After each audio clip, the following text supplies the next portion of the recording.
My name is Leah Kim. I'm 31 years old, and 5 years ago I left Seattle and never looked back. I worked as a back-end developer for a cybersecurity firm that served major banks and government contracts. I wasn't just good at my job, I was essential. I solved problems other teams couldn't even explain, but outside of work, I didn't exist, at least not to my family. We hadn't spoken since 2016, so when my phone buzzed on a quiet Wednesday night in October 2023, I was stunned to see my cousin's name. Rachel was the only one who had my new number. "Leah," she said softly, "your parents are trying to reach you. They want you to come home for Christmas." I sat down slowly on the edge of my tiny Brooklyn apartment bed.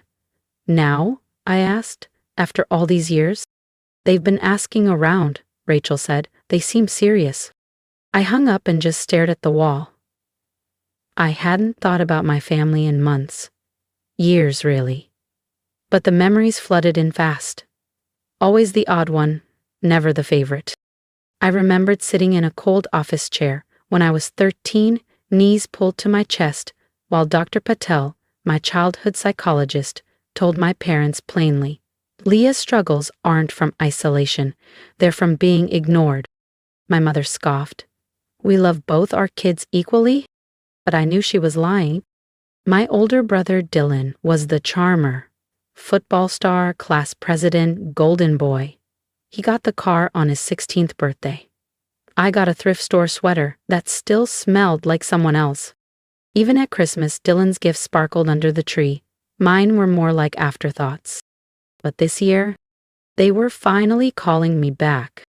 And they had no idea who I'd become. Family gatherings were always a nightmare. Dylan would hold court, loud, charming, magnetic, while I sank into the background like furniture no one noticed. That's when I discovered coding. It started with a dusty flyer taped to the high school bulletin board. Intro to Computer Science Club, Room 27, Thursdays after school. I went once. Then, never missed a session. For the first time, I felt seen, not by people, but by the logic of code. The club became my refuge. We rebuilt old PCs from junkyard parts. We traded books, debated compilers, and stayed late debugging each other's projects. I even built my first game on a borrowed laptop. Mr. Alvarez, our teacher, pulled me aside one day. "You've got something special, Leah," he said. "Don't let anyone shrink you." By 17, I had a plan. I'd apply to college, leave Seattle, and build my future from scratch. Dylan, of course, was already enrolled at an elite university in California, riding on my parents' full financial support. Then came that Thanksgiving dinner. My dad raised his glass. "To Dylan, making us proud at Stanford." Cheers erupted. Then Mom added, "As for Leah, we're encouraging her to find steady work." My uncle cracked. "We're hiring dishwashers at the diner." The whole table laughed, including my parents. I didn't laugh. What they didn't know was that I'd already secured a full ride to a top-tier tech program in New York. Tuition, housing, even a stipend. All covered. I packed up quietly and moved into a dorm in Manhattan. Waitress part-time. Graduated top of my class. Landed a dream job at a cybersecurity firm before the ink was dry on my diploma. 4 years later, I'd just led a multi-million-dollar integration for a global bank. The bonus? Enough to buy a brownstone. So, I called a realtor. Within a few days, my realtor found it. The perfect brownstone condo in Fort Greene. 2 bedrooms, sleek kitchen, exposed brick, close to the park. At 31, I officially became a homeowner. 2 weeks before Christmas, I hosted a small housewarming. Just my real friends. The ones who'd seen me pull all-niners, cry over failed code, and still show up every day. We sat on floor cushions with Thai takeout and cheap wine, surrounded by unpacked boxes and laughter. Lisa raised her glass. "To Leah," she said, "the quiet one who turned silence into power." We clinked glasses. I smiled, but a thought lingered. I was going home in a week. But this time, I wasn't going back as the invisible girl. This time, I was coming back as someone who knew her worth. The week before Christmas, I took time off work, wrapped simple but thoughtful gifts, and drove the 6 hours back to my childhood neighborhood in North Seattle. The house hadn't aged well. Faded siding, overgrown hedges, and a porch light that flickered like a dying memory. I rang the doorbell with trembling hands. Footsteps. Then the door creaked open. "Leah?" My mother blinked. "Wow, it's really you." She gave me a brief, stiff hug. "You look different." Inside, the scent hit me. Old wood polish, stale air, and that ever-present bowl of dried potpourri. The living room was packed. Conversations halted as eyes turned toward me. "Well, look who finally showed up," someone muttered. "Is she wearing sweats?" another whispered. I glanced down. Tailored black slacks and a designer coat. Quiet luxury, but clearly lost on this crowd. Then Dylan emerged from the kitchen beaming. "Everyone, this is Mia, my wife, and," he gestured at her belly, "your future niece or nephew." "Congratulations," I said. He smirked. "Still coding in a corner somewhere?" Laughter rippled. I felt my jaw tighten. "I work in tech," I replied calmly. If you've ever returned home with more power than they imagined, hit subscribe, because the next part of this story is where everything changes. "Tech, huh?" Dylan smirked. "Like fixing printers? Or answering help desk calls?" He turned to Mia. Leah was always the weird one, probably working out of some basement somewhere. I just smiled faintly, something like that. Mom clapped her hands. "Dinner will be ready soon. Leah, put your things down. Dylan's using your old room as his office now, so you'll be sleeping on the couch." Of course he was. Of course I would be. The night was a slow drip of condescension. Aunt Nora cornered me by the sad bowl of punch. "Your brother's starting his own business. He's such a visionary, and you're still in computers?" "I write software," I replied. She scrunched her nose. "Ah, well, someone has to do the boring stuff." Uncle Mike leaned over during dinner prep. "Dishwasher position's still open at my diner. Pays minimum wage, but it's honest." "Thanks," I said politely. "I'm good." At dinner, they sat me at the far end of the table, next to the kitchen door. Dylan, predictably, held the spotlight. "This is going to disrupt everything," he declared. "We just need the startup capital to launch." "How much?" Dad asked. 200 grand to get rollin', Dylan said casually.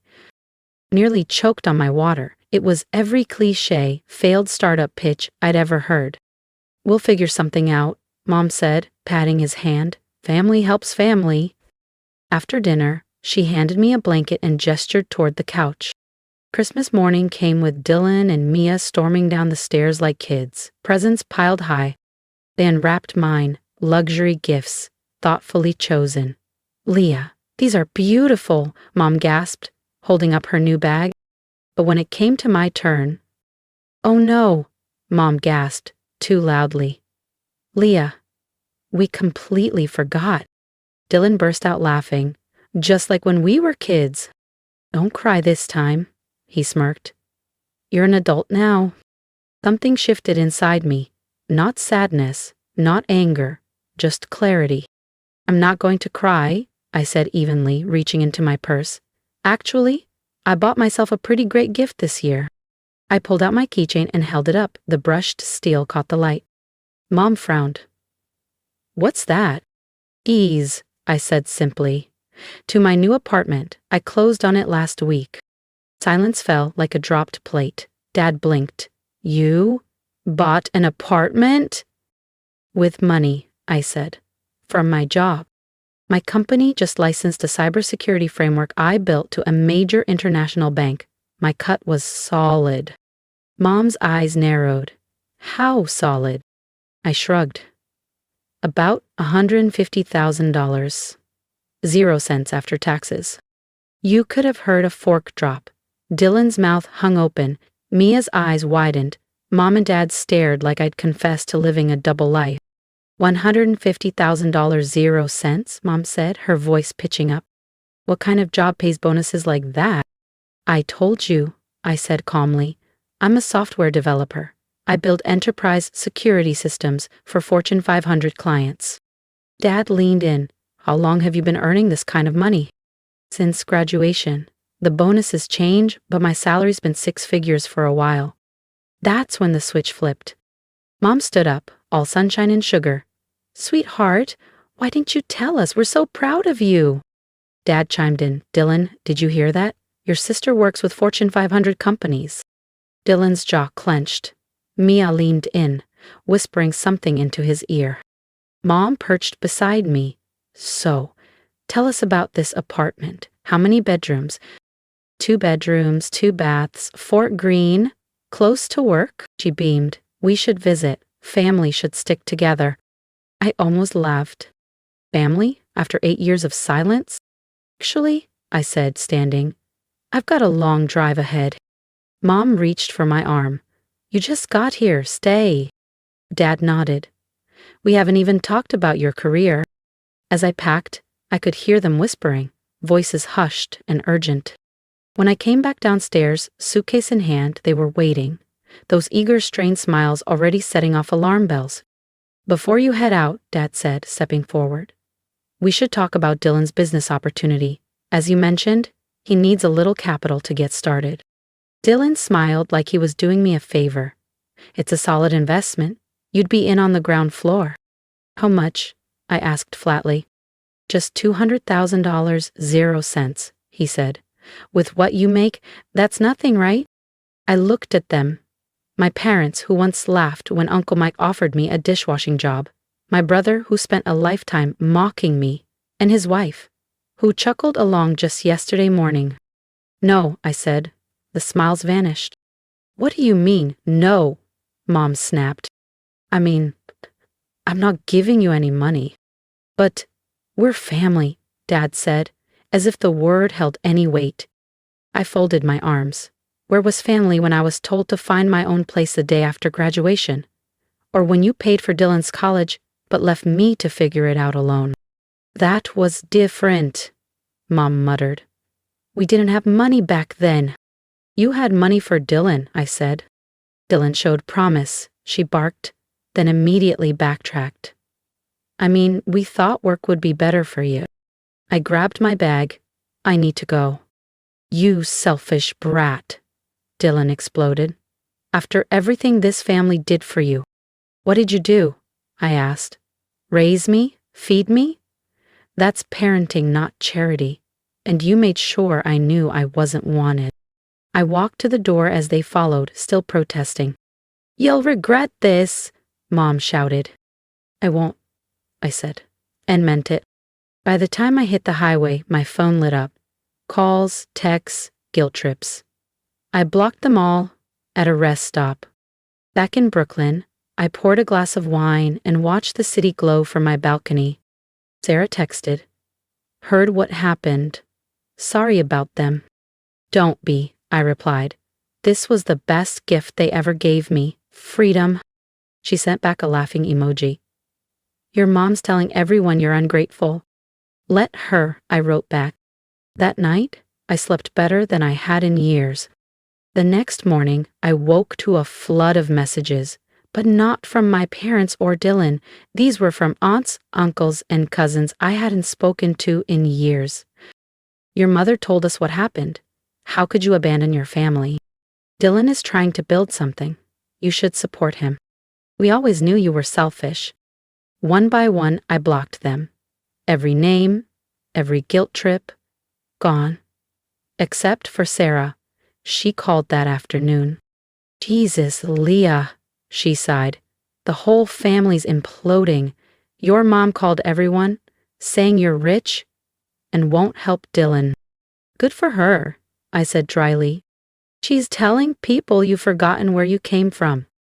Of course she is. God forbid they admit that the daughter they ignored actually did something with her life. Sarah's voice softened. I'm proud of you, for what it's worth. It's worth a lot, I told her. You're the only one I care to keep in touch with. Are you really okay cutting everyone else off? Sarah, I said gently, I cut them off 8 years ago. This just made it official. That evening, I met my friends at our usual spot in Fort Greene. a cozy wine bar with worn leather booths and fairy lights over the bar. I told them everything. Good riddance, Lisa said. They sound toxic as hell. Do you think you'll miss them? Another friend asked. I thought about it. No, I think I've been mourning the family I never had. This just close the book. I raised my glass. To chosen family. To chosen family, they echoed, smiling. As we toasted, my phone buzzed. An unknown number. I switched it to silent. 6 months later, summer had wrapped the city in sunlight. I sat on my balcony, coffee in hand, watching the morning unfold below. It felt like emerging from a fog I hadn't realized I'd been living in. Sarah still called weekly with updates, not because I asked, but because she cared. Jake's daughter was born last month, she told me. Madison. That's nice, I said, and meant it. I hoped that little girl would be loved better than I was. According to Sarah, Dylan and Mia were still living with my parents. The big startup? Still just talk. Even the relatives were getting tired of hearing about it. Apparently, my parents had turned my betrayal into their favorite sob story. At every family gathering, they painted me as the ungrateful daughter who vanished despite all their sacrifices. Meanwhile, my life had taken a turn I wouldn't trade for anything. 3 months after that disastrous Christmas, I met Ethan at a coffee shop near my office. A freelance designer with a gentle smile and a deep respect for boundaries, he understood the tech world, and more importantly, understood what it meant to walk away from a toxic family. He had done it too. Work was thriving. I'd been promoted to lead systems architect for a major AI security integration. The pay raise was great, but what thrilled me more was the freedom to build something groundbreaking. My team respected me. My ideas mattered. I was finally building the kind of life I used to dream about from a lumpy couch in my parents' basement. About a month ago, Dylan somehow got hold of a new number and called. Hey, Leah, he said, awkwardly chipper. Thought we could catch up. What do you want? I asked. Madison should meet her aunt. Things are tight right now. Mom and Dad's house needs work. No, you don't even know how much. Doesn't matter. He exploded. I hung up, blocked the number. And as I sat there, in my own apartment, sipping coffee beside Ethan, I felt nothing but peace. Everything they said I'd never have, love, stability, success, I built on my own terms. Sarah later mentioned they were turning my old bedroom into a nursery. It didn't sting. That room never felt like mine. This one does. They still tried reaching me through distant cousins and family friends. My favorite was Aunt Nora's voicemail. Family is forever, Leah. But I'd already walked away, and I wasn't turning back. Ethan and I were planning a trip to Japan next month. We'd been learning the language, mapping temples, and bookmarking noodle shops. Sarah messaged me, Mom saw your post. She says it's typical. You'd rather vacation than help family. Good, I said. Maybe she'll finally get it. Last week, I was promoted to head of engineering, top 1% salary. My boss said, you earned this. We celebrated with friends. Lisa joked, your mom probably sensed your bank balance went up. That night, Ethan brought champagne to the balcony. Let's buy a house, I said. With space, a yard, maybe a dog. My phone buzzed. Sarah again. Mom says you must be a drug dealer. I laughed. Let them spin their stories. I'm living mine. If you've ever felt invisible in your own family, I'd love to hear from you. Drop a comment. Tell me what you walked away from, what peace you built. Your support reminds me that I'm not alone, and maybe you need that reminder too. My advice? Don't wait for permission to choose yourself. Build the life that reflects your worth, not their expectations. And if you relate, hit subscribe. Let's grow together. The Ashcroft family's monthly dinners were less about food and more about financial peace.